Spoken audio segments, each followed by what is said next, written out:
I work midnight shift at a gas station, and I have for quite a while at various stations in different areas with varying levels of criminal activity. I have regulars, of course.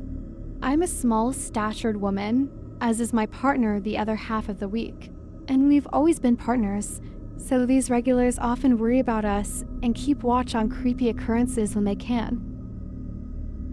I had one man who worked in the metro an hour away who would stop in every morning for his cigarettes. He never smiled or seemed friendly, and as I often do, I tried to think of what I could do that might make him smile one day. It took many months, but I finally pulled it off by having his cigarettes ready on the counter, and already scanned for him to pay for as he walked in. He smiled and then asked me, "Do you ever get scared on the night shift? Your small girl is not safe." I said I sometimes did, but we could lock the doors and hide if we had to, and that the provincial police, thanks state troopers, if you're American, had a station close by and came in often to get their highway vehicles washed. I had a good rapport with those police. He nodded and then told me a story about when he first moved to our country from Eastern Europe with his wife and child back in the late 80s to early 90s. He fell asleep at work one night at the gas station he worked midnights at. When he woke up, the phone had been ringing for hours, and his manager was shaking him violently asking if he was all right. He was fine, he said. What was the problem? He was sorry he fell asleep. His manager screamed that it was fine he fell asleep, to look outside. All of their motor oil was missing, and the outside of the place was a mess. The thieves had come and swiped all the oil and left him be because he slept through the entire thing, and then moved down the road to the next station for an encore. At that station, the clerk was awake and fought back, so the thieves stabbed him to death and left him to bleed out. When he finished telling me this, he concluded with, "If you ever feel sleepy, just lock the door and do it. It might save your life."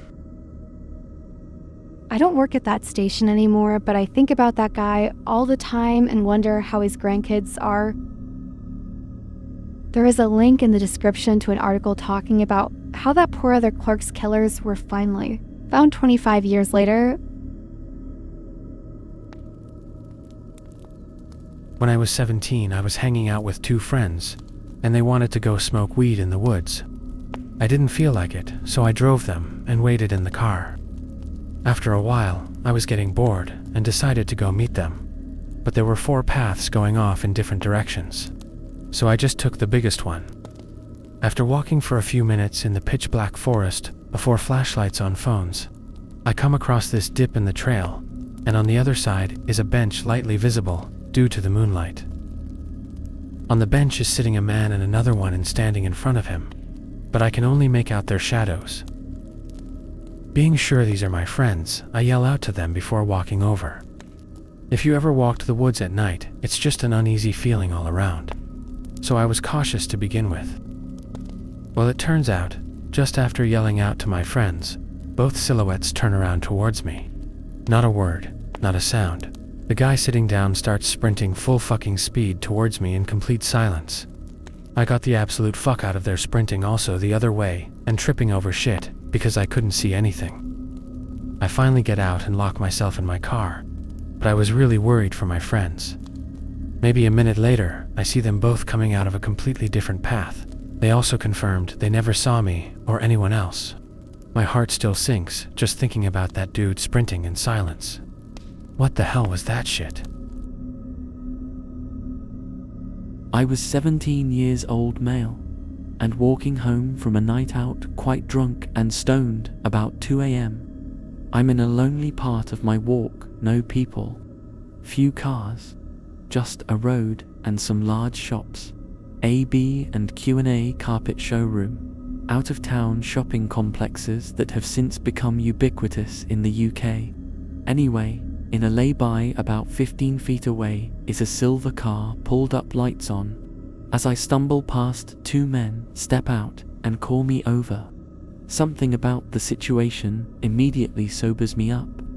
I keep walking and one of them shouts, "It's fine. We are the police. We will drive you home." I stop for a moment and reply with some smart-ass comment along the lines of how police would never do this and that they were dodgy. Calling them dodgy always sticks in my mind. He insists I'm too drunk and it's not safe for a young man like me, and I should let them take me home. I say no, and he then tells me to come over here and listen to the police radio in the car to prove they are real police. It's weird, the guy is almost begging me, desperation in his voice. I repeat a firm no, tell them I'm fine and keep walking. Minute, I'm out of sight. I run as fast as I can and don't relax until the 30 minutes later I'm home. I can only assume they didn't manhandle me into the car, because there was the very occasional taxi driving past. I'm 45 now and occasionally think about how that could have ended for me. None of the scenarios seem good. Sadly, stories like this are probably more routine for women, but at the time it really shook me up.